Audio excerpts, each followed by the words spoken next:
제 이름은 김순자, 20해 전 남편을 먼저 보내고 혼자 살고 있는 72살 할머니입니다.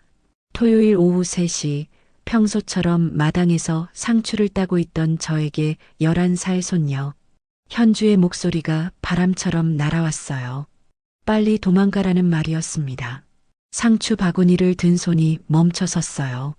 현주는 장난기가 많은 아이인데 지금 그 아이의 눈빛에서는 장난기를 찾을 수 없었습니다.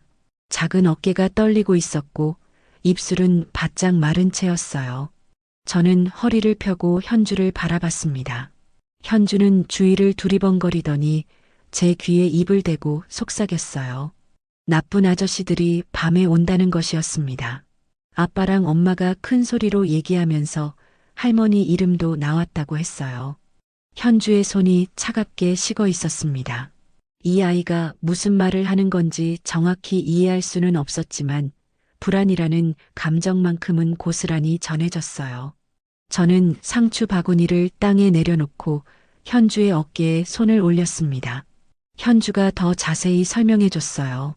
어젯밤에 아빠가 전화 받으면서 무서운 얼굴을 했다고 합니다. 그리고 엄마한테 어머니 집에 가서 얘기해야 한다고 했다는 거예요. 엄마는 울면서 그렇게 하면 안 된다고 했다고 하더군요.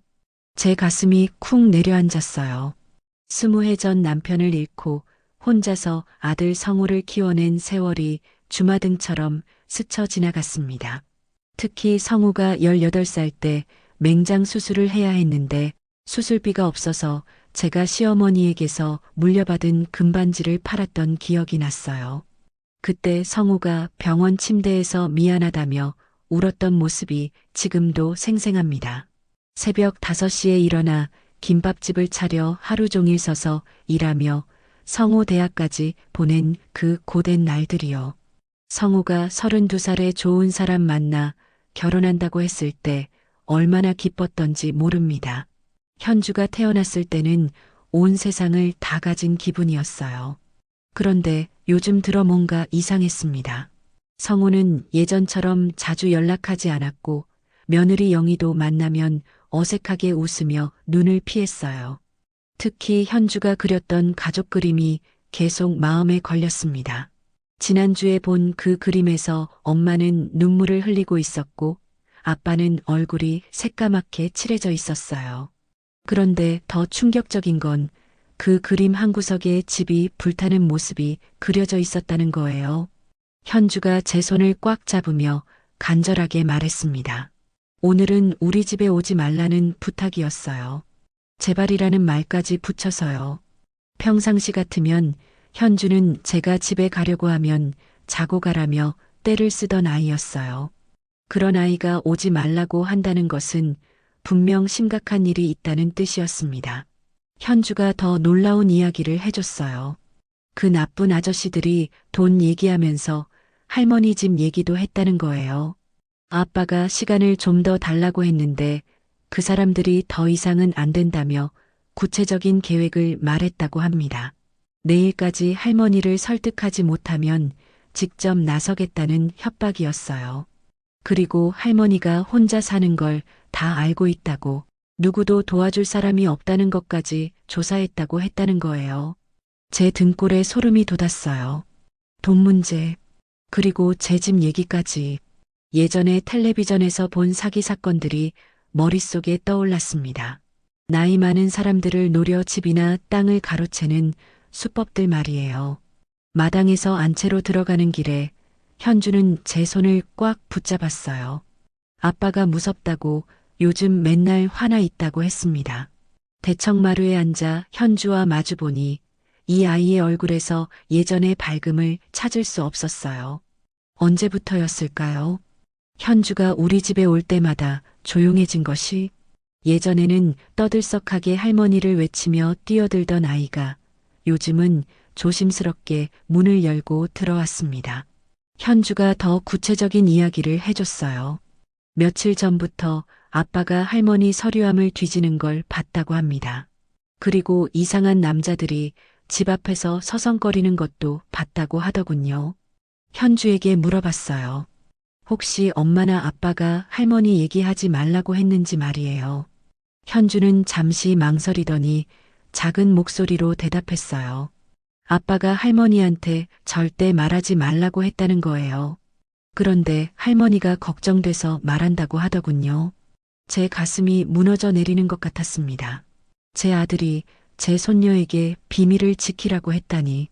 그것도 저에 관한 일을.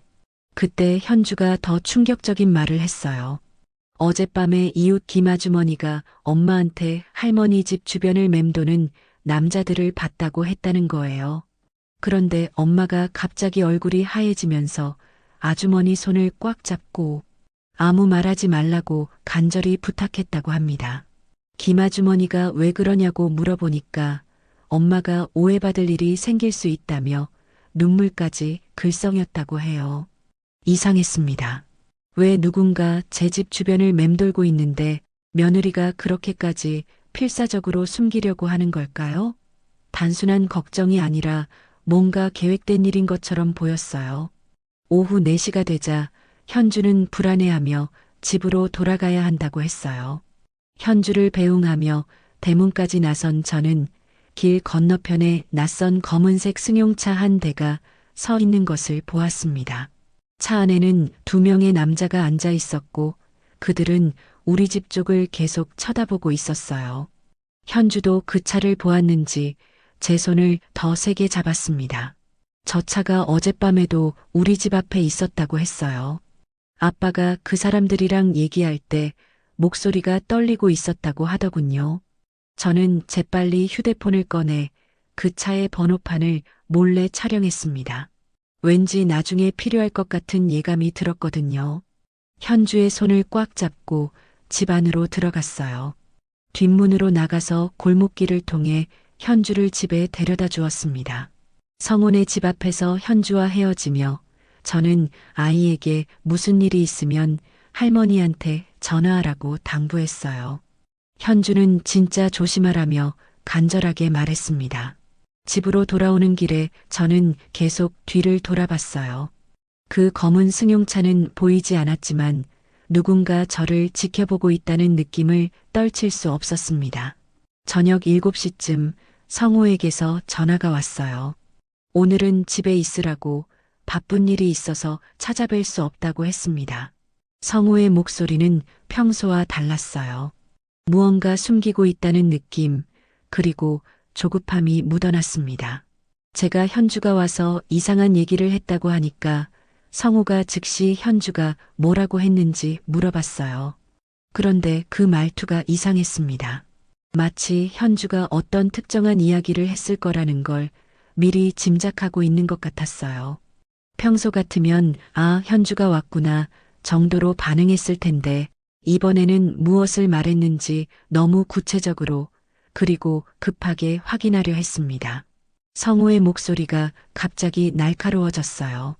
현주가 뭔가 말해서는 안 될 이야기를 했다는 걸 확신하고 있는 듯 했습니다. 그리고 제 대답을 듣기 전부터 이미 변명을 준비하고 있는 것 같았어요. 저는 별거 아니라고 그냥 요즘 힘든가 봐서 걱정된다고 했다고 둘러댔어요. 성호는 현주 말을 너무 심각하게 받아들이지 말라고 했습니다. 애들은 상상력이 풍부하다면서요. 전화를 끊고 나서 저는 한참 동안 생각에 잠겼어요. 성호의 반응이 이상했습니다. 마치 현주가 무슨 말을 했는지 미리 알고 있었던 것처럼 말이에요. 그때 깨달았습니다. 그동안 제가 느꼈던 이상한 점들이 모두 연결되고 있다는 걸 말이에요. 성호의 변화, 영희의 어색함, 현주의 불안, 그리고 지금 이 검은 승용차까지. 저는 마음속으로 중얼거렸어요. 이 아이들을 위해 평생 살았는데 설마 나를 속이려는 건 아니겠지 하고요. 하지만 불안감은 점점 커져만 갔습니다. 밤 9시가 되자 집 밖에서 차 소리가 들렸어요. 문틈으로 내다보니 그 검은 승용차였습니다. 차에서 2명의 남자가 내려와 우리 집 대문 앞에 서 있었어요. 그들은 잠시 뭔가 얘기하더니 다시 차에 올라탔습니다. 하지만 차를 몰고 가지는 않았어요. 저는 모든 불을 끄고 조용히 그들을 지켜봤습니다. 1시간이 지나도 그들은 그 자리에 그대로 있었어요. 그때 제 마음속에서 어떤 목소리가 들렸습니다. 내가 호락호락한 줄 아냐는 목소리였어요. 70이 넘었지만 저는 아직 정정했고 똑똑했습니다. 누구든 저를 함부로 대할 수는 없어요. 밤 10시 현주에게서 전화가 왔어요. 지금 아빠가 또 전화 받고 있다고 했습니다. 그 사람들이 내일 할머니 집에 간다고 하면서 아빠가 내일 어머니 설득해 보겠다고 했다는 거예요. 설득이라니. 저를 뭘로 설득한다는 것일까요?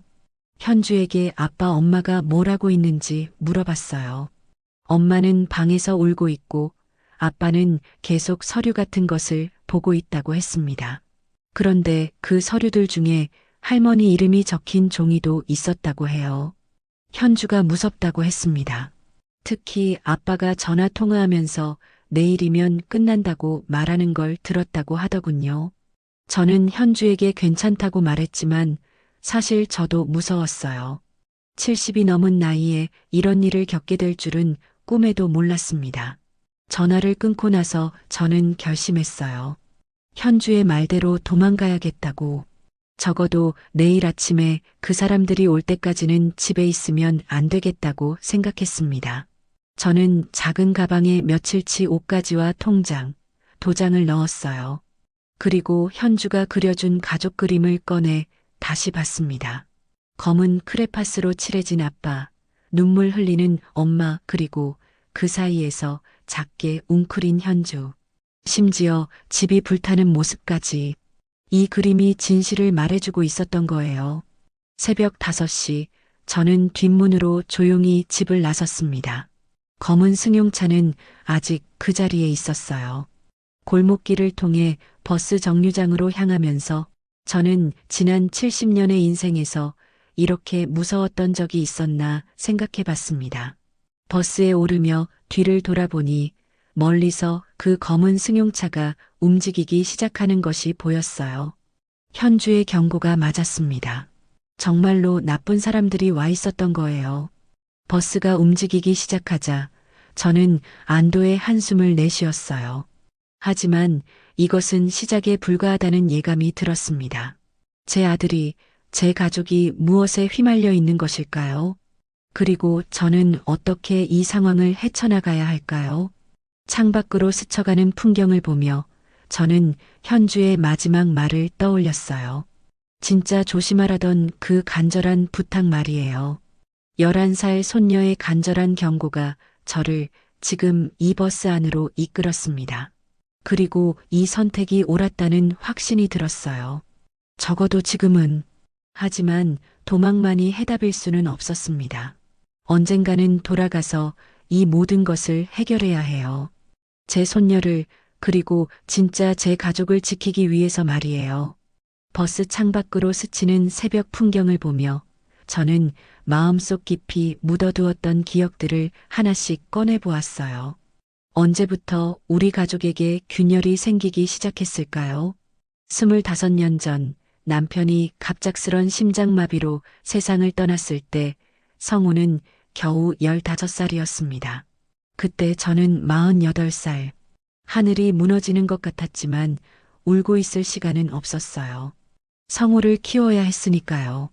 새벽 4시 반에 일어나 김밥을 만들고 오전 6시부터 밤 9시까지 시장 한 구석에서 김밥을 팔았습니다. 하루 종일 서 있으니 다리가 퉁퉁 부었지만 성우가 학교에서 돌아와 배고프다고 할 때만큼은 따뜻한 밥상을 차려주고 싶었어요. 겨울에는 손이 얼어 김밥을 감기가 힘들었고 여름에는 더위에 밥이 쉽게 상해서 팔지 못한 김밥을 그냥 버려야 할 때도 많았습니다. 그런 날이면 성우 앞에서는 아무렇지 않은 척했지만 밤에 혼자 이불을 뒤집어 쓰고 울었어요. 특히 성우가 18살 때 일이 생각났습니다. 갑자기 배가 아프다며 쓰러져서 병원에 갔는데 급성 맹장염이라고 하더군요. 당장 수술해야 한다는데 수술비가 300만 원이나 필요했어요. 그때 저한테는 그런 돈이 없었습니다. 시어머니에게서 물려받은 금반지가 유일한 희망이었어요. 그 반지는 저에게 정말 소중한 것이었는데 성우를 위해서라면 어쩔 수 없었습니다. 금은방에 가서 반지를 팔고 그 돈으로 성우 수술을 했어요. 병원 침대에 누워있던 성우가 제 손을 잡고 울면서 미안하다고 했던 기억이 지금도 생생해요. 엄마가 고생한다며 자기 때문에 힘들게 한다고 하더군요. 그때 저는 성우에게 말했어요. 엄마는 괜찮다고, 내가 건강한 게 제일 중요하다고요. 그래도 성우는 착한 아이였습니다. 고등학교 때부터는 방학마다 아르바이트를 해서 용돈을 벌었고 대학도 장학금을 받아 다녔어요. 공부도 열심히 해서 좋은 성적을 유지했습니다. 성우가 대학을 졸업하고 중견 건설회사에 취직했을 때 저는 김밥 장사를 그만두었어요. 이제 제 역할은 끝났다고 생각했습니다. 성우가 결혼한다고 했을 때는 더욱 기뻤어요. 영희는 조용하고 차분한 성격의 좋은 여자였습니다. 현주가 태어났을 때의 기억은 지금도 생생해요. 병원에서 처음 현주를 안아본 순간 제 인생의 모든 고생이 보상받는 기분이었습니다.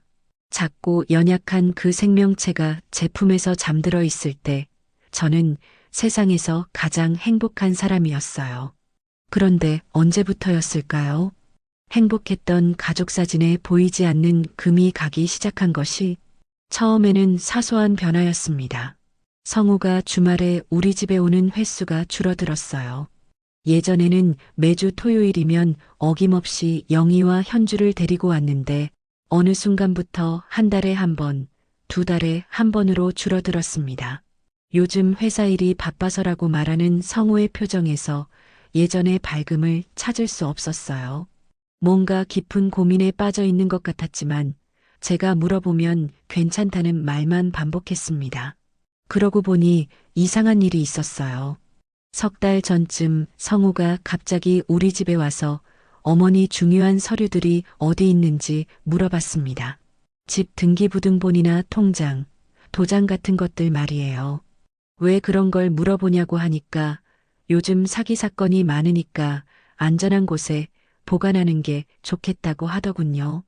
그래서 저는 성우에게 서류함 위치를 알려줬어요. 그때는 아들이 저를 걱정해 주는 거라고 생각했습니다. 하지만 며칠 후에 이상한 걸 발견했어요. 서류함이 미묘하게 정리되어 있는 거예요. 제가 정리해둔 순서와 달랐습니다. 혹시 성우가 뭔가를 확인했나 싶었지만 별일 아니라고 생각하고 넘어갔어요. 영희도 달라졌습니다. 예전에는 우리 집에 오면 이것저것 음식 만드는 것을 도와주고 동네 이야기까지 재미있게 들어주던 며느리였어요. 그런데 요즘은 올 때마다 어색하게 웃으며 눈을 피했습니다. 말수도 확연히 줄었고 뭔가 죄스러워하는 표정을 자주 지었어요. 한 번은 영희가 제 손을 잡고 눈물을 흘리면서 시어머니 죄송하다고 했습니다. 저희 때문에 어머니한테 걱정 끼쳐드린다면서 자기들이 무능해서 그렇다고 하더군요. 그때 영희의 눈물이 진짜였어요. 정말 미안해하고 있다는 게 느껴졌습니다. 하지만 무엇에 대해 미안해하는 건지는 말하지 않았어요. 한 달 전쯤에는 더 이상한 일이 있었습니다. 영희가 혼자 와서 집 서류 같은 거 어디 보관하느냐고 물어봤어요. 성우와 똑같은 질문이었습니다. 왜 그러냐고 물어보니까 요즘 사기 사건이 많다고 해서 걱정돼서라고 하더군요. 중요한 서류는 은행 대여금고에 맡기는 게 좋을 것 같다면서요. 당시에는 며느리가 제 걱정을 해주는 거라고 생각했어요. 하지만 지금 생각해보니 그것도 뭔가 의도가 있었던 것 같습니다. 혹시 제 재산 상황을 파악하려던 건 아닐까요?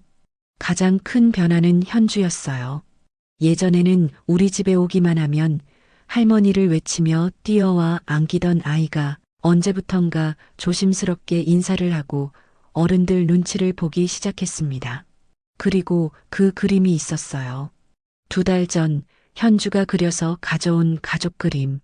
평소 같으면 밝은 색깔로 웃는 얼굴들을 그리던 아이가 그날은 검은 크레파스를 많이 사용했습니다. 아빠는 얼굴이 새까맣게 칠해져 있었고 엄마는 눈에서 파란 물방울이 떨어지고 있었어요. 현주 자신은 구석에 작게 그려져 있었는데 몸을 웅크리고 있는 모습이었습니다. 그리고 한 구석에는 집이 불타는 모습까지 그려져 있었어요. 현주에게 왜 이런 그림을 그렸는지 물어봤지만 그냥 그렇게 그리고 싶었다고만 했습니다. 그때는 단순히 아이의 상상이라고 생각했어요. 하지만 지금 생각해보니 현주는 어른들이 모르는 사이에 무언가를 느끼고 있었던 것 같아요. 반년 전쯤부터는 더 이상한 일들이 생겼습니다. 성우가 갑자기 제 집에 와서 어머니 혹시 목돈이 필요하시면 말씀하라고 했어요. 자기가 도와드리겠다면서요. 무슨 소리냐고, 왜 제가 목돈이 필요하냐고 물어봤어요. 그랬더니 그냥 혹시나 해서라고 어머니. 나이에 병원비나 이런저런 일로 돈이 갑자기 필요할 수도 있지 않느냐고 하더군요. 이상했어요. 성우가 먼저 돈 얘기를 꺼낸 적은 거의 없었거든요.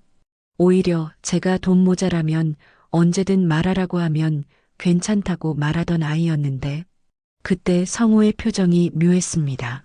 뭔가 간절한 것 같으면서도 조급해 보였어요. 마치 제가 돈이 필요하다고 말하기를 기다리는 것 같았습니다. 그리고 제가 괜찮다고 하니까 정말 괜찮으신지 몇 번이나 되물어보더군요. 마치 제가 도움을 요청하지 않은 게 아쉬운 것처럼 말이에요. 그 다음 주에는 영희가 혼자 와서 더 이상한 말을 했어요. 혹시 집 관련 서류들을 어디서 보관하느냐고, 그리고 만약에 급하게 돈이 필요하면 집을 담보로 대출받는 방법도 있다고 하더군요. 당시에는 며느리가 제 걱정을 해주는 거라고 생각했습니다. 하지만 지금 생각해보니 그것도 뭔가 목적이 있었던 것 같아요. 제 집을 담보로 뭔가를 하려는 계획의 일부였던 것 같습니다. 가장 이상했던 건 지난주였어요. 성우가 갑자기 어머니 요즘 몸은 어떠시냐고, 혹시 깜빡깜빡 하시는 건 없느냐고 물어봤습니다. 무슨 소리냐고 저는 아직 정정하다고 했어요. 그랬더니 그냥 나이가 나이다 보니까라고, 혹시 약 같은 거 드시는 건 없느냐고 하더군요. 그때 성우의 표정이 정말 묘했어요. 마치 제가 뭔가 문제가 있기를 바라는 것 같았습니다. 아니, 그럴 리가 없죠. 제가 너무 예민하게 생각하는 건가 싶었어요. 하지만 어제 현주의 말을 듣고 나니 모든 퍼즐이 맞춰지기 시작했습니다. 성우의 변화, 영희의 어색함, 그리고 현주의 불안. 이 모든 것이 하나의 그림을 그리고 있었어요. 버스가 시외터미널에 도착했습니다. 저는 동생 명자가 사는 도시로 가기로 했어요. 명자는 저보다 5살 어린 동생으로 남편과 함께 작은 식당을 운영하고 있었습니다. 오랫동안 연락하지 않았지만 지금 상황에서는 믿을 수 있는 사람이 명자뿐이었어요. 시외버스에 몸을 맡기고 저는 지난 몇 개월 동안의 일들을 다시 정리해 봤습니다. 성우의 직장에 무슨 문제가 생겼을까요? 아니면 사업을 한다고 했는데 그것이 잘못된 것일까요? 반년 전 성우가 어머니 이제 독립해서 사업을 시작하려고 한다고 말했을 때가 생각났어요. 무슨 사업이냐고 물어보니까 건설 관련 일이라고 했습니다. 그동안 회사에서 쌓은 경험을 바탕으로 해서 잘 되면 훨씬 많이 벌 수 있다고 하더군요. 그때 저는 걱정스러웠어요. 안정적인 직장을 그만두고 사업을 한다는 게 쉬운 일이 아니라는 걸 알고 있었으니까요. 하지만 성우가 워낙 신중한 성격이라 충분히 생각해서 결정한 일이라고 믿었습니다. 돈은 충분하냐고 물어봤더니 괜찮다고 자기가 알아서 하겠다고 했어요. 부족하면 도와주겠다고 했는데도 괜찮다고만 했습니다. 그 후로 성우는 사업 얘기를 거의 하지 않았어요. 가끔 어떻게 되어 가냐고 물어보면 잘 되고 있다고만 했습니다. 하지만 표정은 점점 어두워졌고 스트레스를 받고 있다는 게 눈에 보였어요. 그러다 2달 전쯤 성우가 갑자기 우리 집에 와서 제 앞에 무릎을 꿇더니 울기 시작했습니다. 어머니, 제가 효자 못 됐다며 사업이 다 망했다고 하더군요. 빌린 돈도 못 갚겠다면서 어떻게 해야 할지 모르겠다고 울었어요. 그때 성우의 모습은 정말 처참했습니다. 40이 넘은 남자가 어머니 앞에서 아이처럼 울고 있더라고요. 그러고 보니 현주도 몇 번 이상한 말을 했었습니다. 아빠가 요즘 매일 전화 받는다고, 그리고 화나 있다고 했어요. 어떤 전화냐고 물어봤더니 잘 모르겠다고, 근데 아빠가 전화 받고 나면 기분이 안 좋아진다고 하더군요. 그때도 저는 단순히 사업 때문에 스트레스 받는 거라고 생각했어요. 하지만 지금 생각해보니 그 전화들이 어제 현주가 말한 나쁜 아저씨들의 전화였을지도 모릅니다. 또 한 번은 현주가 이상한 말을 했어요. 아빠가 할머니 사진을 보면서 뭔가 중얼거린다고 했습니다. 무슨 말을 하느냐고 물어봤더니 잘 안 들렸는데 할머니가 도와주셔야 한다는 말 같았다고 하더군요. 그때는 성우가 저에게 뭔가 부탁할 일이 있나 보다 하고 넘어갔어요. 하지만 지금 생각해보니 그때부터 이미 계획을 세우고 있었던 것 같습니다. 버스 안에서 졸음이 쏟아졌지만 머릿속은 복잡했어요. 제 아들이 무슨 일에 휘말린 것일까요? 그리고 저는 어떻게 해야 할까요? 한 가지 확실한 건 이 상황에서 혼자 있으면 안 된다는 것이었습니다.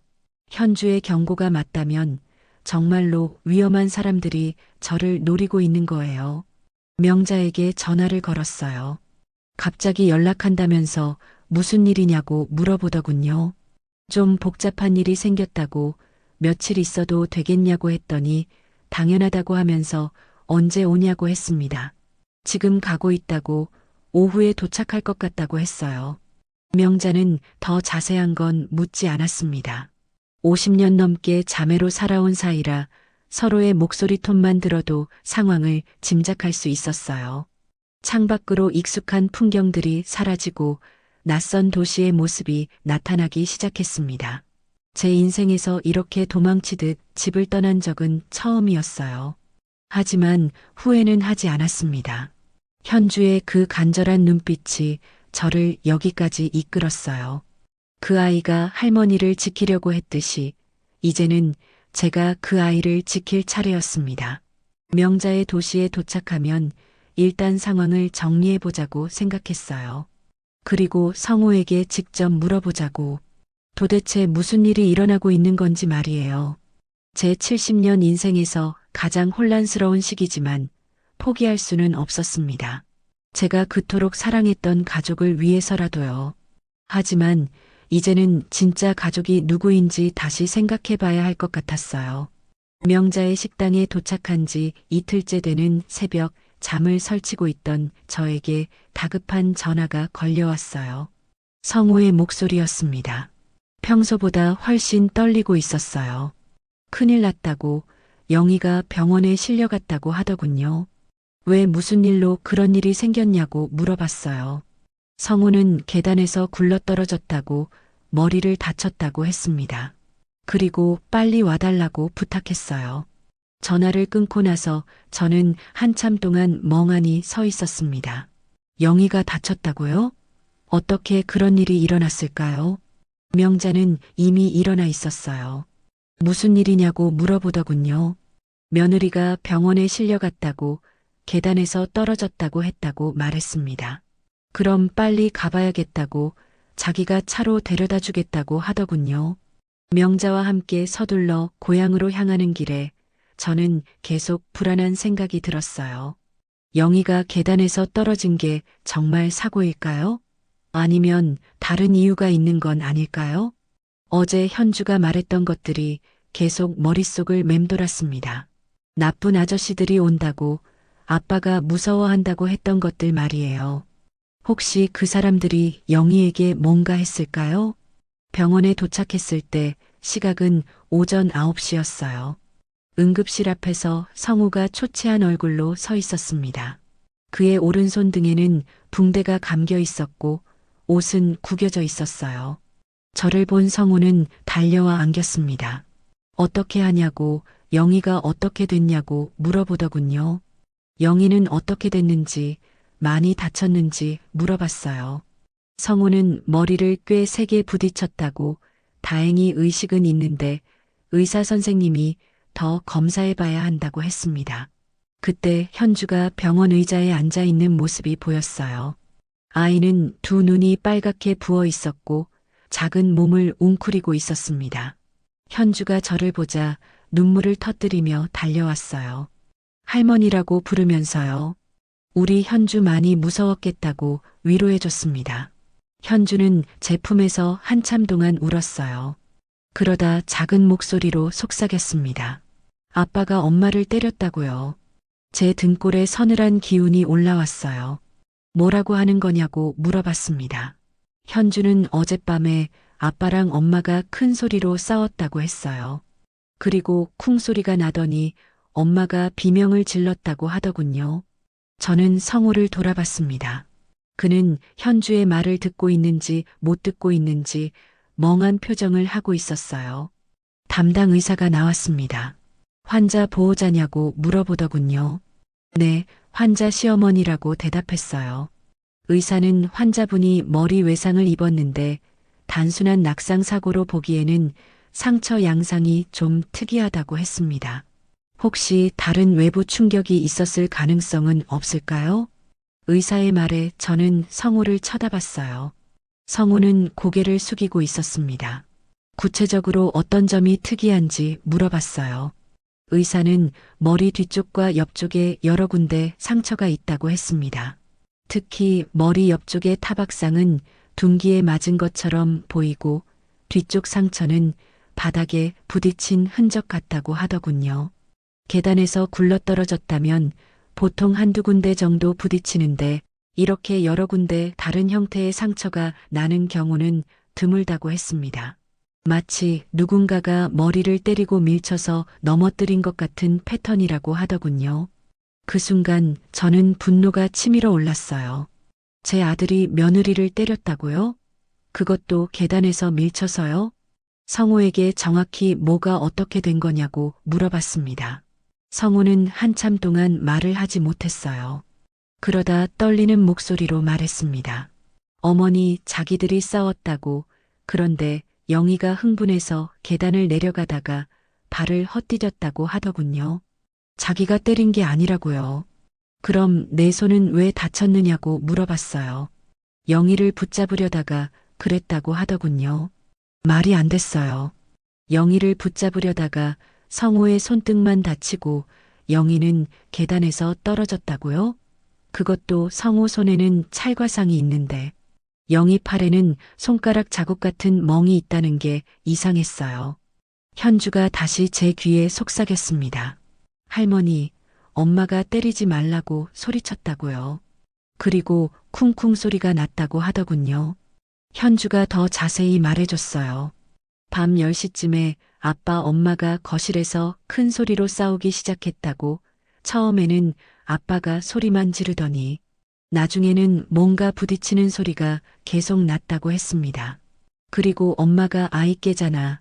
때리지 말라고 소리쳤는데 그 다음에 쿵 하고 큰 소리가 나더니 엄마가 아야 하고 비명을 질렀다고 하더군요. 저는 더 이상 참을 수 없었어요. 70년을 살면서 제 아들에게 이렇게 화가 난 적은 없었습니다.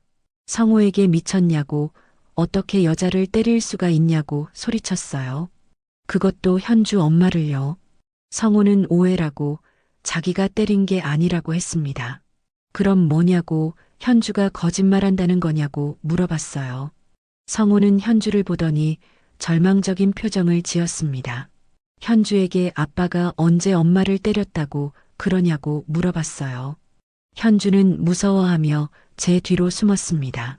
어젯밤에 아빠가 무서운 얼굴로 엄마한테 소리 지르고 아빠가 엄마 팔을 잡고 흔들었다고 했어요. 그리고 엄마가 넘어졌다고 하더군요. 현주는 고개를 저었어요. 아니라고, 아빠가 엄마 팔을 잡고 흔들었다고 했습니다. 저는 성우를 보며 말했어요. 너 이제 내 아들 아니라고. 어떻게 이럴 수가 있냐고요. 그때 간병실에서 영희가 나오는 소리가 들렸습니다. 저는 서둘러 영희에게로 갔어요. 영희는 머리에 붕대를 감고 있었고 얼굴 곳곳에 멍이 들어 있었습니다. 저를 보자 눈물을 흘렸어요. 어머니라고 부르더군요. 괜찮냐고, 많이 아프지 않냐고 물어봤어요. 영희는 한참 동안 말을 하지 못했습니다. 그러다 조용한 목소리로 죄송하다고 했어요. 너가 뭘 죄송해야 하냐고 물어봤습니다. 영희가 자기가 잘못했다고 하더군요. 그때 영희가 놀라운 말을 했어요. 성우 오빠가 때린 게 아니라고, 자기가 어머니 돈을 가져갔다고 하는 거예요. 저는 귀를 의심했습니다.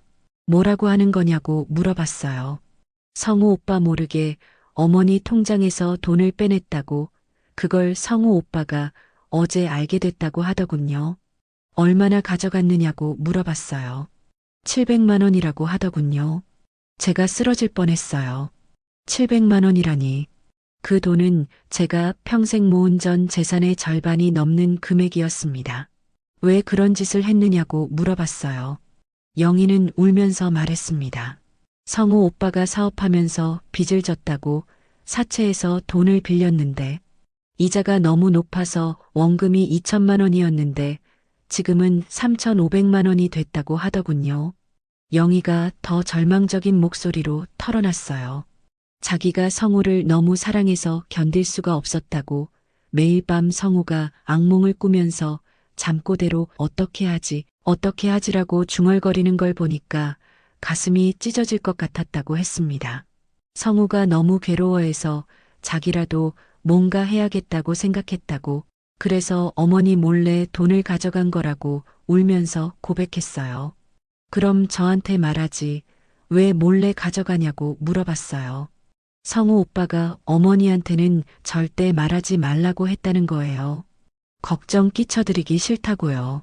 저는 성우를 돌아봤습니다. 그는 고개를 숙인 채 서 있었어요. 성우에게 이게 사실이냐고 물어봤습니다. 성우는 고개를 끄덕였어요. 죄송하다고, 어머니한테 말씀드리기가 그랬다고 하더군요. 그래서 영희가 계단에서 떨어진 거냐고 물어봤어요. 영희가 대답했습니다. 자기가 성우 오빠한테 어머니 돈 가져간 걸 털어놨다고 그랬더니 성우 오빠가 너무 화를 내면서 자기들이 싸우다가 자기가 계단에서 발을 헛디뎠다고 하더군요. 그럼 성우가 너를 때린 건 아니냐고 물어봤어요. 아니라고, 성우 오빠는 절대 자기를 때리지 않는다고 했습니다. 다만 자기들이 격하게 싸우다가 자기가 뒤로 넘어진 거라고 하더군요. 저는 한순간에 모든 게 뒤바뀌는 느낌이었어요. 성우를 가해자로 몰았던 제 자신이 부끄러웠습니다. 성우에게 미안하다고, 엄마가 오해했다고 했어요. 성우는 제 앞에 무릎을 꿇었습니다. 어머니 죄송하다고, 자기가 무능해서 이런 일까지 벌어지게 했다고 하더군요. 일어나라고, 이제 솔직하게 다 말해보라고 했어요. 도대체 뭐가 어떻게 된 거냐고요. 성우는 떨리는 목소리로 지난 1년간의 이야기를 털어놓았어요. 회사를 그만두고 시작한 건설업이 부도가 났다고, 빚을 갚기 위해 사채에서 돈을 빌렸다가 이자가 눈덩이처럼 불어났다고 했습니다. 최근에는 하루에 50만 원씩 이자가 늘어나고 있다고 하더군요. 그 사람들이 우리 집까지 찾아와서 협박을 하고 있다고 했어요. 특히 충격적이었던 건 그 사람들이 현주를 직접 위협했다는 거였습니다. 현주가 학교에서 집으로 오는 길을 다 안다고, 할머니가 말 안 들으면 현주를 어떻게 하겠다고 구체적으로 협박했다는 거예요. 심지어 현주가 좋아하는 분홍색 가방까지 정확히 알고 있다면서 매일 지켜보고 있다고 했다는 겁니다. 현주의 경고가 맞았던 거예요. 정말로 나쁜 사람들이 와 있었던 겁니다. 그래서 영희가 제 돈을 가져간 거구나 하고 생각했어요. 영희는 자기가 성우 모르게 한 일이라고 했습니다. 성우는 어머니한테 절대 피해를 드리고 싶지 않았다고 하더군요. 영희가 말했어요. 자기가 너무 급해서 성우 오빠가 매일 스트레스 받는 것을 보니까 견딜 수가 없었다고요. 저는 영희의 손을 잡았습니다. 그래도 미리 말했어야지. 제가 얼마나 걱정했는지 아냐고 했어요. 영희가 죄송하다고 했습니다. 이제 숨기지 말고 함께 해결하자고, 우리가 가족이지 않냐고 했어요. 그때 현주가 조심스럽게 말했습니다. 할머니, 그럼 아빠는 나쁜 사람이 아니냐고요. 저는 현주를 안아줬어요. 아니라고, 우리 현주, 아빠는 나쁜 사람이 아니라고 했습니다. 다만 힘든 일이 있어서 스트레스를 많이 받고 있었던 거라고요. 현주가 안도의 표정을 지었어요. 다행이라고, 자기는 정말 아빠가 나쁜 사람이 된 줄 알았다고 하더군요. 병원 복도에서 우리는 한참 동안 이야기를 나누었어요. 그동안 서로에게 숨겼던 것들, 오해했던 것들을 모두 털어놓았습니다. 성우가 무릎을 꿇고 앉아서 처음부터 끝까지 다 털어놨어요. 사업이 망하면서 어떻게 사채업체에 손을 대게 됐는지, 이자가 어떻게 늘어났는지, 그 사람들이 어떤 협박을 했는지 말이에요. 특히 충격적이었던 건 그 사람들이 현주를 직접 위협했다는 거였어요. 할머니가 말 안 들으면 현주를 어떻게 하겠다고 했다는 거예요. 그래서 성우가 그렇게 절망적이었던 거구나 싶었습니다. 자기 딸까지 위험에 처하게 만든 상황이니까요. 영희도 울면서 고백했어요. 처음에는 성우가 어머니한테 말하지 말라고 해서 참고 있었는데 성우가 너무 괴로워하는 걸 보니까 견딜 수가 없었다고요. 그래서 몰래 제 통장에서 돈을 빼낸 거라고 했습니다. 하지만 한 가지 해결되지 않은 문제가 남아 있었어요. 사채업체의 협박은 계속되고 있었고 빚은 여전히 2,800만 원이나 되었습니다. 성우에게 이제 어떻게 할 거냐고 물어봤어요. 어머니 돈으로 일단 일부는 갚았지만 아직 2,800만 원이 남아있다고 했습니다. 그 사람들이 일주일 안에 다 갚지 않으면 집을 담보로 잡겠다고 했다는 거예요. 어머니 집을요. 제 머릿속이 하얘졌어요. 제 집까지 위험에 처한 상황이었던 거예요. 성우에게 왜 진작 말하지 않았냐고 물어봤습니다. 어머니한테 걱정 끼쳐드리고 싶지 않았다고 자기가 알아서 해결하려고 했는데 그러지 못했다고 하더군요. 저는 깊이 생각했어요. 이 문제를 해결하려면 결국 제가 나서야 할 것 같았습니다. 하지만 어떻게요? 영희가 조심스럽게 말했어요. 어머니 정말 죄송하다고 자기가 멋대로 돈을 가져가서 이런 일이 됐다고요. 이제 그런 말하지 말라고 우리가 가족이지 않냐고 함께 해결책을 찾아보자고 했어요. 그런데 성우가 더 충격적인 말을 했습니다. 사실 그 사람들이 어머니를 직접 만나겠다고 했다는 거예요. 내일 어머니 집에 가서 직접 이야기하겠다고 했다고요. 무슨 이야기를 하겠다는 거냐고 물어봤어요. 성우가 망설이더니 말했습니다. 어머니 집을 담보로 보증을 서달라고 할 거라고요. 그러면 이자를 면제해 주겠다고 했다는 거예요. 말이 안 됐어요. 사채업체에서 보증만 서면 이자를 안 받겠다고요? 그런 호의를 베풀 리가 없었습니다. 성우에게 그거 사기 아니냐고 했어요. 성우도 알고 있다고 했습니다. 하지만 다른 방법이 없다고 이자가 하루에 60만 원씩 늘어나고 있다고 하더군요. 며칠 전에는 50만 원이라고 했는데 또 늘었다는 거예요. 그런 보증은 못 선다고 너무 위험하다고 했어요. 성우가 절망적인 목소리로 말했습니다. 제발 다른 방법이 정말 없다고요. 하지만 저는 확신했어요. 이것은 함정이었습니다. 마음 한구석에는 여전히 불안이 남아 있었어요. 사채업체의 협박이 끝난 게 아니었기 때문입니다. 그들은 분명 다시 나타날 것이고 그때는 더 큰 요구를 해올지도 모른다고 생각했습니다. 현주가 제 손을 꽉 잡으며 말했어요. 할머니, 이제 우리 모두 함께 있으면 괜찮을 거라고 그렇지 않냐고 하더군요. 저는 현주에게 미소를 지어 보였지만 마음속으로는 걱정이 컸어요. 이것이 진짜 끝일까요? 아니면 더 큰 위험이 기다리고 있는 것일까요? 하지만 한 가지는 확실했습니다. 이제 우리 가족이 서로 숨기지 않고 솔직하게 말하고 있다는 것. 그리고 함께 이 어려움을 헤쳐나가려 한다는 것이었어요. 영희가 퇴원한 다음 날 저는 집으로 돌아왔어요. 며칠 동안 명잔의 집에 있으면서 마음의 짐은 조금 덜었지만 여전히 불안감은 가시지 않았습니다. 사채업체 사람들이 언제 다시 나타날지 모른다는 생각 때문이었어요. 오후에 혈압약을 먹으려고 약통을 열었는데 뭔가 이상했습니다. 평소에 먹던 하얀색 알약 외에 조금 더 작고 누런빛이 도는 알약이 섞여 있었어요. 언제부터 이런 약이 들어 있었는지 기억이 안 났습니다. 저는 혈압약을 먹기 시작한 지 3년이 되었는데 처음 보는 알약이었어요. 혹시 약국에서 실수로 다른 약을 넣었나 생각했습니다. 약을 먹고 나서 1시간쯤 지났을 때 머리가 조금 어지러웠어요. 평소에는 혈압약을 먹어도 이런 증상이 없었는데 이상했습니다.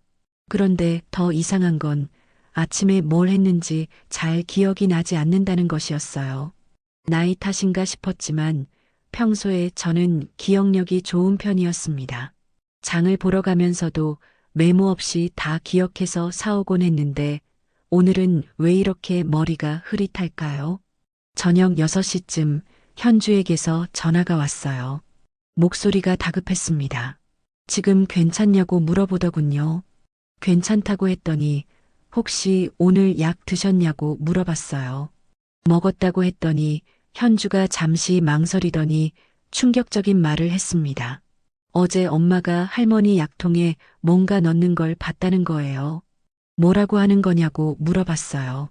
하얀 가루를 할머니 혈압약에 섞고 있었다고 했습니다. 제 등골에 서늘한 기운이 올라왔어요. 정말이냐고 물어봤습니다. 네라고 하면서 그래서 엄마한테 물어봤는데 할머니 몸에 좋은 영양제라고 했다고 하더군요. 근데 왜 몰래 넣을까요? 영양제를 몰래 넣는다고요? 말이 안 됐어요. 정말 몸에 좋은 거라면 굳이 숨길 이유가 없지 않습니까? 현주에게 그 가루가 어떻게 생겼는지 물어봤어요. 하얀색이고 가루약 같았다고 했습니다. 엄마가 작은 봉지에서 꺼내서 할머니 약통에 넣었다고 하더군요. 저는 급히 약통을 다시 확인해 봤어요.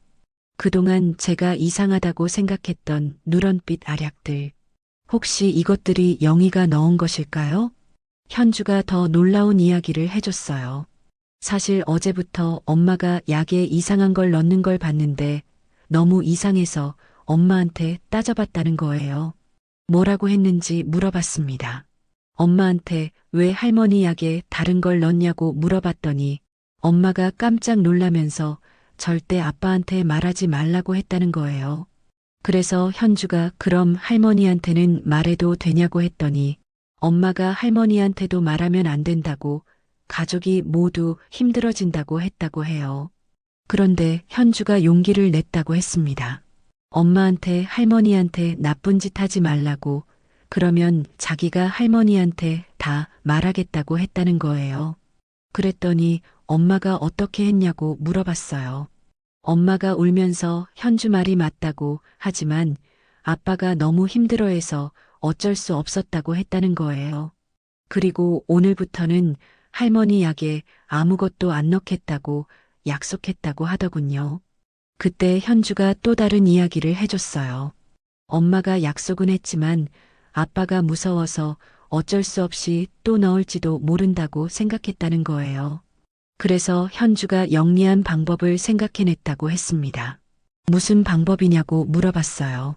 할머니 약통에 있는 이상한 약들을 몰래 빼내고 대신 엄마가 먹는 비타민을 잘게 부숴서 넣어뒀다는 거예요. 그래서 오늘 할머니가 드신 약은 원래 혈압약이랑 비타민뿐이라고 했습니다. 정말 똑똑한 아이였어요. 현주가 저를 지키기 위해 그런 일까지 했다니요. 전화를 끊고 나서 저는 한참 동안 생각했습니다. 영희가 제 약에 뭔가를 넣었다면 그 이유가 뭘까요? 정말 영양제일까요? 아니면 다른 목적이 있는 건 아닐까요? 그때 섬뜩한 생각이 들었어요. 며칠 전 성우가 어머니 요즘 깜빡깜빡 하시는 건 없느냐고 물었던 것이 기억났습니다. 마치 제가 치매에 걸리기를 바라는 것 같았던 그 표정. 혹시 제 판단력을 흐리게 만들려는 것일까요? 왜요? 그 답은 곧 명확해졌습니다. 밤 9시쯤 성우에게서 전화가 왔어요. 내일 오후에 중요한 얘기가 있어서 찾아뵙겠다고 했습니다. 무슨 얘기냐고 물어봤어요. 사채업체 사람들이 어머니 집을 담보로 보증서를 써달라고 한다고 했습니다. 뭐라고요? 어머니가 보증을 서주시면 이자를 안 받겠다고 해서 그러면 원금 2,800만 원만 갚으면 된다고 하더군요. 말이 안 됐어요. 사채업체에서 보증만 서면 이자를 안 받겠다고요? 그런 호의를 베풀 리가 없었습니다. 성호에게 그거 사기 아니냐고 했어요. 성호는 다른 방법이 없다고 이자가 하루에 60만 원씩 늘어나고 있다고 했습니다. 며칠 전에는 50만 원이라고 했는데 또 늘었다는 거예요. 그런 보증은 못 선다고 너무 위험하다고 했어요. 성호의 목소리가 절망적이었습니다. 제발 다른 방법이 정말 없다고 부탁했어요. 전화를 끊고 나서 저는 바로 약국에 전화했어요. 우리 동네 약국 사장은 저와 오래 알고 지낸 사이였습니다. 사장님이라고 부르면서 제 혈압약에 대해 물어볼 게 있다고 했어요. 말씀하라고 하더군요. 혈압약만 먹어도 머리가 어지럽거나 기억력에 문제가 생길 수 있는지 물어봤습니다. 아니라고, 제가 드시는 혈압약은 부작용이 거의 없다고 했어요. 3년 동안 드셨는데 지금까지 문제 없으셨지 않느냐고 하더군요. 그럼 혹시 다른 약이랑 같이 먹으면 어떻게 될까요? 어떤 약이냐고 물어보더군요. 잘 모르겠다고 하얀 가루 같은 거라고 했어요. 약사가 잠시 생각하더니 말했습니다. 혹시 누가 어머니 약에 다른 걸 섞었냐고 물어보더군요. 그럴 리가 없다고 왜 그러냐고 했어요. 수면제나 신경안정제 같은 걸 혈압약과 함께 먹으면 의식이 흐려질 수 있다고 했습니다. 특히 노인분들은 더 민감하게 반응한다고 하더군요. 제 가슴이 쿵 내려앉았어요. 수면제요? 신경안정제요? 그런 약을 계속 먹으면 어떻게 되는지 물어봤습니다. 판단력이 떨어지고 기억력에 문제가 생길 수 있다고 했어요. 심한 경우에는 일시적으로 치매 증상과 비슷해질 수도 있다고 하더군요. 전화를 끊고 나서 저는 모든 퍼즐이 맞춰지는 것을 느꼈습니다. 약 조작해서 판단력 흐리게 만들고 그 다음에 보증서 강요하는 거였어요. 영희가 제 약에 무언가를 섞은 이유가 분명해졌습니다. 제 정신을 흐리게 만들어서 보증서에 쉽게 도장을 찍게 만들려는 것이었어요. 그런데 잠깐, 영희가 정말 자발적으로 한 일일까요? 아니면 누군가의 지시를 받은 것일까요? 그때 현주에게서 또 전화가 왔습니다. 지금 아빠가 나쁜 아저씨들이랑 전화하고 있다고 했어요. 뭐라고 하는지 물어봤습니다. 내일 할머니 집에 가서 서류에 도장 찍게 하겠다고 한다는 거예요.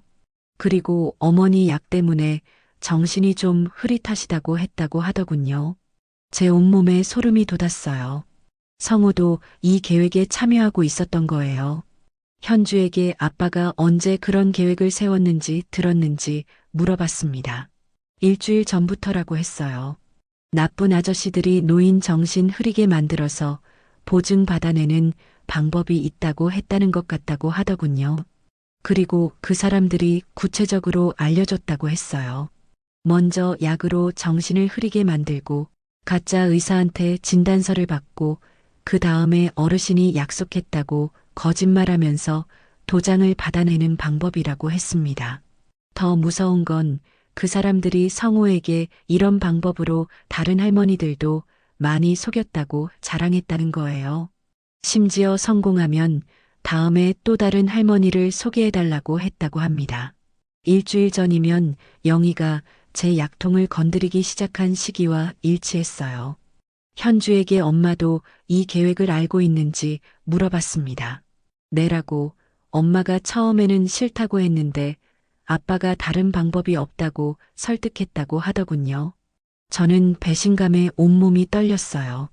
제 아들과 며느리가 저를 속이고 있었던 겁니다.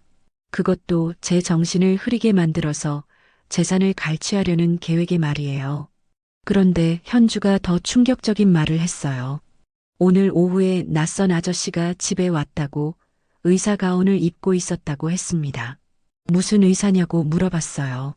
잘 모르겠는데 아빠가 그 아저씨한테 할머니가 깜빡깜빡 하신다고 말했다고 해요. 그랬더니 그 아저씨가 종이에 뭔가 써주었다고 하더군요. 그리고 아빠가 그 아저씨한테 돈 봉투를 줬다고 했습니다. 종이에 뭘 썼는지 봤냐고 물어봤습니다. 못 봤는데 아빠가 그 종이를 받고 나서 기뻐했다고 했어요. 이제 할머니가 기억을 잘 못하신다는 증명서가 있으니까 보증서 받기 쉬울 거라고 중얼거렸다고 하더군요. 그리고 내일 할머니한테 어제 약속했다고 말하면서 도장 찍게 하겠다고 했다는 거예요. 가짜 의사였어요. 그리고 가짜 진단서를 만든 거였습니다. 제가 치매 초기 증상이 있다는 진단서를요. 그리고 성우는 내일 제가 기억을 못한다는 핑계로 거짓말을 할 계획이었던 거예요. 현주에게 지금 어디 있는지 물어봤어요. 제 방에 있다고 했습니다. 아무도 모르게 할머니 집으로 올 수 있냐고 물어봤어요. 왜냐고 물어보더군요. 할머니가 위험하다고, 너도 위험할 수 있다고 했습니다. 현주는 잠시 망설이더니 말했어요. 자기도 무섭다고, 아빠가 요즘 너무 이상하다고 하더군요. 그럼 지금 당장 나오라고, 뒷문으로 조용히 나오라고 했어요. 1시간 후 현주가 작은 가방을 들고 우리 집에 왔습니다. 아이의 얼굴은 창백했고 손이 떨리고 있었어요. 현주에게 정말 아빠가 나쁜 일을 하는 거냐고 물어봤습니다. 저는 현주를 안아주며 말했어요. 현주야, 아빠가 나쁜 사람은 아니라고. 다만 너무 힘든 상황에 몰려서 잘못된 선택을 하려는 거라고요. 그럼 우리는 어떻게 해야 하냐고 물어보더군요. 저는 결심했습니다. 경찰서에 가자고요. 경찰서냐고 물어보더군요. 응이라고. 이런 일은 우리가 혼자 해결할 수 없다고 했어요. 현주와 함께 가방을 챙기면서 저는 제 약통도 가져갔습니다. 증거가 될 수 있을 것 같았거든요. 그리고 현주가 말한 가짜 의사와 진단서 이야기도 경찰에게 신고해야 했어요. 밤 11시 우리는 집을 나섰어요. 대문 앞에는 여전히 그 검은 승용차가 서 있었습니다. 하지만 이번에는 무섭지 않았어요. 오히려 화가 났습니다. 뒷문으로 나가면서 현주가 말했어요. 할머니, 옳은 일을 하고 있는 거죠? 그래라고. 현주야, 우리는 옳은 일을 하고 있다고 했습니다. 경찰서로 가는 길에 저는 현주에게 말했어요. 현주야, 할머니가 고맙다고. 내가 용기를 내서 진실을 말해주지 않았다면 할머니는 속았을 거라고요. 할머니를 지키고 싶었다고 하더군요. 11살 손녀의 말이 제 가슴을 찡하게 만들었어요. 어른들이 모두 저를 속이려 할 때 이 아이만은 저를 지키려 했습니다. 경찰서에 도착해서 신고를 마치고 나니 마음이 조금 편해졌어요. 적어도 이제는 혼자가 아니었습니다. 경찰관이 제 약통을 가져가서 성분 분석을 하겠다고 했어요. 그리고 가짜 의사와 진단서에 대해서도 조사하겠다고 했습니다. 이런 사기 수법이 요즘 많이 늘고 있다고 하더군요. 특히 현주의 증언이 중요한 증거가 될 거라고 했어요. 아이가 직접 목격한 내용들이 구체적이고 신빙성이 있다고 했습니다. 현주에게 내일 아빠가 오면 어떻게 하냐고 물어봤어요. 괜찮다고, 경찰이 알고 있으니까 안전하다고 했습니다. 하지만 마음 한구석에는 여전히 걱정이 남아 있었어요. 성우와 영희가 이 일로 어떤 처벌을 받게 될까요? 그리고 우리 가족은 어떻게 될까요? 현주에게 무서우면 할머니 품에서 자라고 했어요. 네라고, 할머니라고 대답하더군요. 현주가 제 품에서 잠들어가는 모습을 보면서 저는 다짐했습니다. 이 아이만큼은 꼭 지키겠다고요. 그리고 진짜 가족의 의미가 무엇인지 보여주겠다고요. 내일은 또 어떤 일이 기다리고 있을까요? 하지만 더 이상 두렵지 않았어요. 현주와 함께라면 어떤 어려움도 헤쳐나갈 수 있을 것 같았습니다. 그리고 마음속으로 생각했어요. 내가 호락호락한 줄 알았나 보다고요. 70이 넘었지만 저는 아직 똑똑하고 용감했습니다. 누구든 저를 함부로 속일 수는 없어요. 다음 날 오전 10시 경찰차 2대가 우리 집 앞에 도착했어요. 저는 현주와 함께 창문 너머로 그 모습을 지켜봤습니다. 성우와 영희가 경찰에게 연행되는 모습을 보는 것은 제 인생에서 가장 괴로운 순간 중 하나였어요. 성우는 고개를 푹 숙이고 있었고 영희는 울고 있었습니다. 멀리서 우리와 눈이 마주친 순간 성우의 얼굴에는 후회와 절망 그리고 설명할 수 없는 자기 파괴의 그림자가 스쳐 지나갔어요. 현주가 제 손을 꽉 잡았습니다. 아빠 엄마가 어떻게 되는 거냐고 물어보더군요. 조사를 받고 나면 알 수 있을 거라고 했어요. 감옥에 가는 거냐고 물어봤습니다. 저는 대답할 수 없었어요. 사실 저도 모르겠습니다. 제 아들과 며느리가 어떤 처벌을 받게 될지요. 오후에 담당 형사가 와서 상황을 설명해 줬어요. 할머니, 일단 약물에 대한 검사 결과가 나왔다고 했습니다. 혈압약에 수면제 성분이 섞여 있었고 이것은 명백한 약물 조작이라고 하더군요. 그럼 성우와 영희는 어떻게 되는지 물어봤어요. 사기 미수와 약물 조작 혐의로 조사를 받게 된다고 했습니다. 다만 실제 피해가 발생하지 않았고 피해자인 할머니가 처벌을 원하지 않으신다면 선처될 가능성도 있다고 하더군요. 저는 한참 생각했어요. 처벌을 원하지 않는다고 해야 할까요? 하지만 이런 일이 다시 일어나지 않으려면 어느 정도의 교훈은 필요하지 않을까요? 그런데 형사가 더 충격적인 사실을 알려줬습니다. 가짜 의사도 체포됐다고 그리고 사채업체 사람들도 모두 잡혔다고 했어요. 그 사람들이 어떻게 됐는지 물어봤습니다. 그들도 체포됐다고 했어요. 노인 대상 사기 조직으로 밝혀졌다고 할머니. 사건 말고도 다른 여러 건의 사기 사건에 연루되어 있었다고 하더군요. 놀랍게도 지난 1년 동안 비슷한 수법으로 12명의 어르신을 속였다고 했습니다. 적어도 그 나쁜 사람들이 잡혔다는 건 다행이었어요. 형사가 더 자세히 설명해 줬습니다. 그 조직은 처음에 사채를 빌려준 다음 갚지 못하게 만들어서 가족들을 궁지로 몰아넣는다고 했어요. 그 다음에 노인 가족에게 약물 조작이나 가짜 진단서 같은 방법을 알려주면서 강요한다고 하더군요. 거부하면 더 큰 위협을 가한다고 했습니다. 성우도 피해자였던 셈이에요. 물론 잘못된 선택을 한 건 맞지만 그 사람들에게 완전히 조종당한 거였습니다. 저녁이 되자 현주는 작은 가방을 들고 우리 집 거실에 앉아 있었어요. 집으로 돌아갈 수 없는 상황이니까요. 현주에게 배고프지 않냐고 할머니가 김치찌개 끓여줄게라고 했습니다. 네라고 할머니라고 대답하더군요. 부엌에서 김치찌개를 끓이면서 저는 이상하게 마음이 평온했어요. 며칠 전까지만 해도 온 가족이 저를 속이고 있다는 사실에 분노하고 절망했는데 지금은 오히려 후련한 기분이었습니다.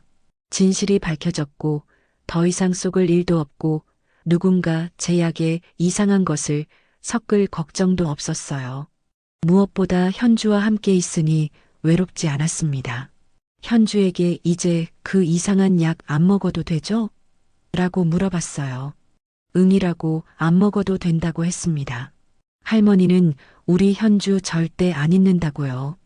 현주가 환하게 웃었어요. 며칠 만에 보는 진짜 웃음이었습니다. 저녁을 먹으면서 현주가 말했어요.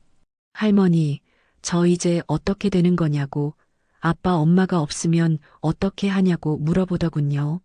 걱정하지 말라고 할머니가 있지 않냐고 했어요. 정말이냐고 물어봤습니다. 정말이라고 우리 현주랑 할머니가 함께 살면 된다고 했어요. 현주의 눈에 눈물이 맺혔습니다. 고맙다고 하더군요. 뭐가 고마우냐고, 우리가 가족인데 그런 말 하지 말라고 했어요. 그때 저는 깨달았어요. 진짜 가족은 혈연만으로 묶이지 않는다는 것을요. 서로를 지켜주고 진실을 말해주고 어려울 때 함께 서는 마음. 그 마음을 가진 존재가 진짜 가족입니다. 현주는 제 곁에서 어른들의 비밀을 몸으로 감지하고 저를 지켜냈어요. 11살 아이가 어른들보다 더 용감했고 더 정직했습니다. 밤 9시쯤 성호에게서 전화가 왔어요. 어머니라고 부르더군요. 성호의 목소리는 많이 지쳐 있었어요. 어떻게 됐는지 물어봤습니다. 일단 조사는 끝났다고 내일 석방될 예정이라고 했습니다. 그리고 어머니 정말 죄송하다고 하더군요. 저는 한참 말이 없었어요. 미안하다고 해서 다 해결되는 문제가 아니었습니다. 성호에게 내가 정말 그런 일을 할 줄은 몰랐다고 했어요. 어머니, 변명의 여지가 없다고, 자기가 너무 절망적이었다고 하더군요. 절망적이라고 해서 어머니를 속이고 약에 이상한 걸 넣어도 된다는 거냐고 물어봤어요. 아니라고, 정말 죄송하다고 했습니다. 전화 너머로 성호가 우는 소리가 들렸어요. 40을 넘은 남자가 어머니 앞에서 우는 소리를요. 성호에게 엄마는 내가 힘들 때 도와달라고 하면 뭐든지 해줬을 거라고 했어요. 왜 이런 식으로 했냐고요. 어머니한테 짐이 되기 싫었다고, 그리고 그 사람들이 어머니도 위험하다고 협박해서 어쩔 수 없었다고 하더군요. 그럼 더더욱 진실을 말했어야지 않냐고 했어요. 성호는 한참 동안 울기만 했습니다. 어머니, 현주는 괜찮냐고 물어봤어요. 응이라고, 괜찮다고, 지금 우리 집에 있다고 했습니다. 현주한테 아빠가 미안하다고 전해달라고 하더군요. 내가 직접 말하라고 했어요. 아니라고, 자기는 현주 아빠가 될 자격이 없다고 했습니다. 저는 가슴이 아팠어요. 성호도 고통스러워하고 있다는 걸 알았지만 그렇다고 해서 한 일이 용서되는 건 아니었습니다. 성호에게 당분간은 연락하지 말라고, 엄마도 정리할 시간이 필요하다고 했어요. 네라고 알겠다고 하더군요. 전화를 끊고 나서 저는 한참 동안 생각에 잠겼어요. 성호를 용서해야 할까요? 아니면 단절해야 할까요? 현주가 다가와서 말했습니다. 할머니, 아빠 전화였냐고요. 응이라고 했어요. 아빠가 뭐라고 했는지 물어봤습니다. 미안하다고 하더라고 했어요. 현주는 잠시 생각하더니 말했어요. 할머니, 저는 아빠를 용서할 거라고요. 왜냐고 물어봤어요. 아빠도 힘들었지 않냐고, 그리고 아빠가 진짜 나쁜 사람이라면 제가 할머니한테 이야기하지 말라고 했을 텐데 그러지 않았지 않냐고 하더군요. 현주의 말에 저는 깜짝 놀랐어요. 11살 아이가 어른보다 더 성숙한 생각을 하고 있었습니다. 현주에게 그럼 아빠를 다시 만나고 싶냐고 물어봤어요. 나중에라고, 지금은 할머니랑 있고 싶다고 하더군요. 저는 현주를 꽉 안아줬어요. 이 아이는 정말 특별했습니다. 며칠 후 영희가 혼자 집을 찾아왔어요. 얼굴이 많이 상해 있었고 눈이 퉁퉁 부어 있었습니다. 어머니, 정말 죄송하다고 했습니다. 영희는 현관에서 무릎을 꿇었어요. 일어나라고, 영희야라고 했습니다. 어머니, 저희가 정말 잘못했다고, 변명의 여지가 없다고 하더군요. 영희에게 왜 그런 일에 동참했냐고, 너는 그런 사람이 아니었는데 왜 그랬냐고 물어봤어요. 영희가 울면서 말했습니다. 현주 아빠가 너무 힘들어해서 견딜 수가 없었다고, 그리고 그 사람들이 현주까지 위협해서 어쩔 수 없었다고 하더군요. 그래도 어머니 약에 이상한 걸 넣으면 안 되는 거지 않냐고 했어요. 어머니, 정말 죄송하다고, 평생 후회하며 살 거라고 했습니다. 저는 영희를 일으켜 세웠어요. 영희야, 이제 그만 울어라고, 된 일은 됐고 앞으로 어떻게 할 건지 생각해야지 않냐고 했습니다. 어머니, 현주를 맡아주실 수 있냐고, 저희가 정리될 때까지만이라고 부탁하더군요. 현주는 내가 키울 거라고 걱정하지 말라고 했어요. 감사하다고 어머니라고 했습니다. 영희가 돌아간 후 저는 현주와 함께 저녁을 준비했습니다. 단둘이 생활하는 게 벌써 일주일째였는데 생각보다 편안했어요. 현주에게 제가 여기서 계속 살아도 되냐고 물어봤어요. 물론이지라고 할머니도 현주가 있어서 좋다고 했습니다. 정말이냐고 물어보더군요. 정말이라고 외롭지도 않고 재미있다고 했어요. 현주가 웃으며 말했어요. 할머니, 저도 할머니랑 있는 게 제일 좋다고요. 저녁을 먹고 나서 우리는 함께 텔레비전을 봤어요. 평범한 일상이지만 오랜만에 평화로웠습니다. 현주에게 앞으로 어떻게 살 거냐고 물어봤어요. 글쎄라고, 현주야, 우선 현주 학교 전학 수속부터 해야겠고, 할머니도 새로운 일상에 적응해야겠다고 했습니다. 저도 할머니 도와드릴게라고 하더군요. 고맙다고 현주야라고 했어요. 그날 밤 현주가 잠들고 나서 저는 창밖을 바라보며 생각했어요. 이 모든 일을 겪으면서 저는 많은 것을 배웠습니다. 가족이라는 이름으로 상처를 주기도 하고 가족이 아니어도 서로를 지킬 수 있다는 것을요. 나이가 많다고 해서 무조건 속아야 하는 건 아니며 작은 이상 신호도 무시하면 안 된다는 것을요. 무엇보다 진실을 말하는 용기가 얼마나 소중한지 깨달았어요. 현주의 용기가 저를 구했습니다. 앞으로 현주와 함께 새로운 삶을 시작할 거예요. 매일 아침 같은 식탁에서 밥을 먹고 이상한 약 대신 산책을 하며 통장과 도장은 투명하게 관리할 겁니다. 누가 대신해주는 친절은 경계하고 작은 이상 신호도 기록하고 나눌 거예요. 성우와 영희는 언젠가 용서할 수도 있어요. 하지만 그것은 그들이 진정으로 잘못을 인정하고 변화했을 때의 이야기입니다. 용서는 사실을 똑바로 마주한 뒤에야 시작되는 일이니까요. 지금은 현주와 함께하는 작은 생활을 지키는 것이 먼저예요. 새벽 무렵 현주가 깨어나 제 방으로 왔어요. 할머니, 후회 안 하냐고 물어보더군요. 뭘 후회하냐고 했어요. 아빠 엄마한테 그렇게 한 거라고요. 저는 잠시 생각한 뒤 고개를 저었어요. 아니라고, 우리 현주가 있으니까 괜찮다고요. 현주가 환하게 웃었습니다. 그 웃음이 지난 며칠간의 모든 상처를 치유하는 따뜻한 약이 되었어요. 내일부터는 새로운 일상이 시작될 거예요. 현주와 함께하는 진실에 기반한 새로운 가족의 이야기가요. 그런데 한 가지 더 중요한 일이 있었어요. 경찰이 알려준 바에 따르면 그 사기 조직이 속인 다른 11분의 어르신들이 있다고 했습니다.